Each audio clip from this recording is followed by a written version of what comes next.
Hello friends, welcome to our channel.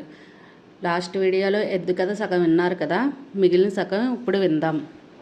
అప్పుడు ఆ రాజ్యభటులు ఆమెను రాజుగారి వద్దకు తీసుకువెళ్లారు. రాజుగారు జరిగిన సంగతి అంతా విని, ఏవమ్మా నన్ను అంత మూర్ఖుణ్ణి అని అనుకుంటున్నావా? ఎక్కడైనా మగవారికి పిల్లలు పుడతారా అని అడిగాడు. దానికి ఆ స్త్రీ సమాధానంగా, ఎద్దు పాలిస్తే మగవారికి కూడా పిల్లలు పుడతారు అని బదులు ఇచ్చింది. అప్పుడు ఆ రాజుగారు తను ఎంత తప్పు చేసింది తెలిసి వెంటనే రాజభటులను పిలిచి ఆ సేవకుని తీసుకురమ్మని ఆజ్ఞాపించారు. అప్పుడు ఆ స్త్రీ, నేను మీ సేవకుడి భార్యనే.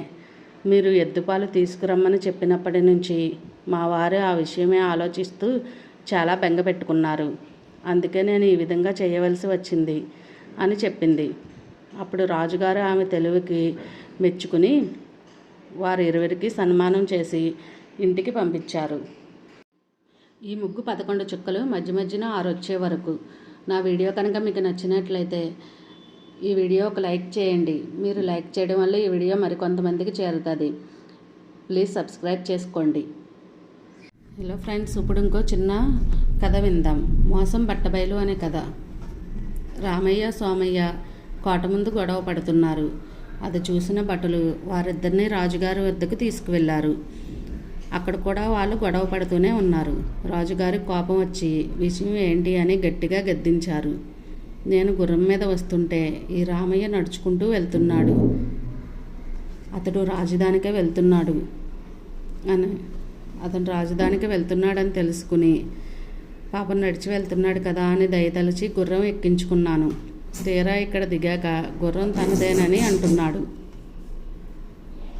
అని సోమయ్య వివరించాడు. మహారాజా, ఆ గుర్రం నాది. నేను దారిలో కనిపించిన సోమయ్యను ఎక్కించుకున్నాను. తీరా ఇక్కడికి వచ్చాక గుర్రం తనదే అని అంటున్నాడు. నేను మోసం చేశానని నిందలు వేస్తున్నాడు చెప్పాడు రామయ్య. వెంటనే రాజుగారు మంత్రిని పిలిపించి ఈ సమస్యకు పరిష్కారం రేపు మధ్యాహ్నం కల్లా చూడమని చెప్పారు. రేపు మధ్యాహ్నం వచ్చి గుర్రం తీసుకువెళ్ళమని మంత్రిగారు వారి ఇద్దరిని పంపించేశారు. మర్నాడు వచ్చిన వారితో పాటు మంత్రిగారు మీ గుర్రపు సాలలో ఉంది, వెళ్ళి తెచ్చుకోండి అన్నాడు. వారిద్దరితో పాటు భటును కూడా తోడుగా తీసుకువెళ్ళమన్నారు. మొదట సోమయ్య అశ్వశాలకు వెళ్ళాడు. అక్కడ 1000కి పైగా గుర్రాలు ఉన్నాయి.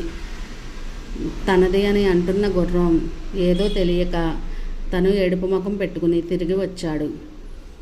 తర్వాత అశ్వశాలకు వెళ్ళిన రామయ్య ఆ గుర్రాలన్నిటినీ చూసి రాణి రాణి అని పిలిచాడు. యజమాని గొంతు వినగానే గుర్రం పరిగెట్టుకొచ్చింది. ఆ గుర్రం రామయ్యదే అని తేలింది. సోమయ్య అబద్ధం చెప్తున్నాడని మంత్రి నిర్ధారించి ఆ విషయాన్ని రాజుగారికి వివరించారు. దీంతో రాజుగారు సోమయ్యను చెరసాలలో వేయించి రామయ్యను వదిలేశారు.